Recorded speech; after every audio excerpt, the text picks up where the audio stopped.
Hi, I'm back on the Volcano Discovery app. Once you have done your settings where you can view the last 48 hours of earthquakes and also not set a location, you should be able to see the list of the last 2 days of earthquakes here. So this is the bottom of my list. So I'm just going to show you how to forecast briefly on this using Dutch Sensors method. So remember, you're looking for the deep earthquakes and you're looking for silent zones, and then you use his arrows maps to work out the progression. So in my finger is this white dot here, right? So what you need to do is look for your deep earthquakes. So depth is shown here.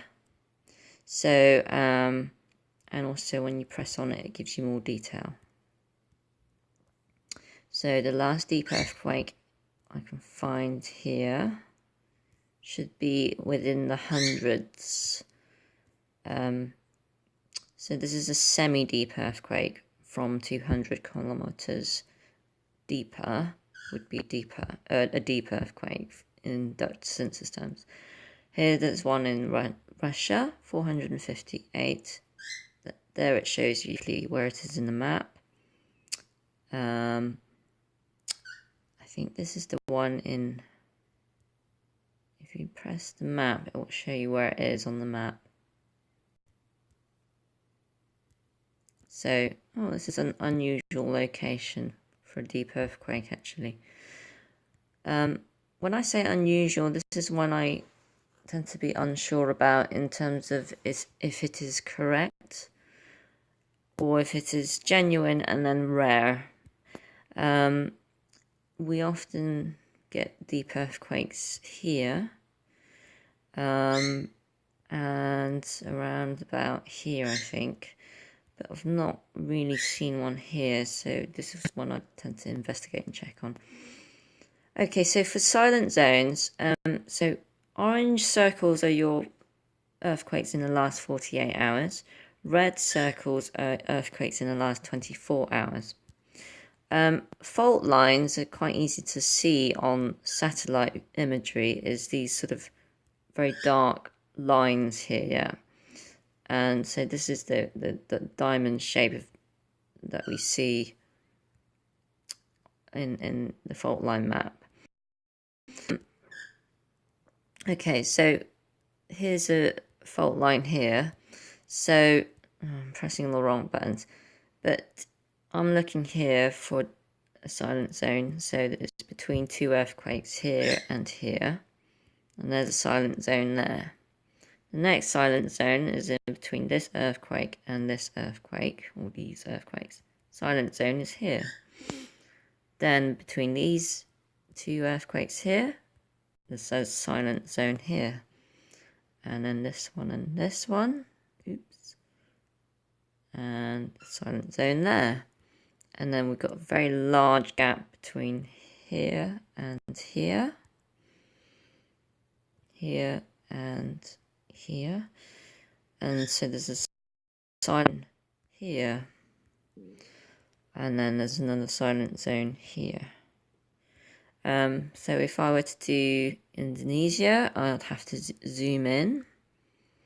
Now, I haven't looked at volcanoes, but so I'm just kind of telling you silent zones between earthquakes. So there's a silent zone here. And the next silent zone would be maybe one here, but there's an earthquake quite close here anyway. There's a silent zone between these two. So here is a silent zone, I think. This gets a little bit confusing because the fault line moves around, so there might be one here somewhere. And I think there's one here as well. And then there's Papua New Guinea, where this volcano is, unless the volcano is erupting and it is a silent zone that's filled in. Same for here. So there's an idea of getting silent zones. remember the fault line moves. So here, I'm just going to dot the fault line here. So there's a bend in the plate here going upwards, and the bend is here. And so a silent zone would be just under there, I think. And then there's a bend here. So it'd be a silent zone here. And maybe another one here. So that's how I plot my silent zones in those forecast maps I used to do when I did it as a trainee, which I'm still doing as a trainee. But of course, Dutch was showing you how to do it as well. So I hope this video helps with you finding your silent zones. So you look for deep earthquakes, which we haven't got any at the moment in the last 2 days, but we have more than 2 days ago. So there was a few 5s around Fiji. So then you expect a larger earthquake to fill in the silent zone here. So maybe a 6 or something. Okay, I hope this helps, and I shall speak to you soon.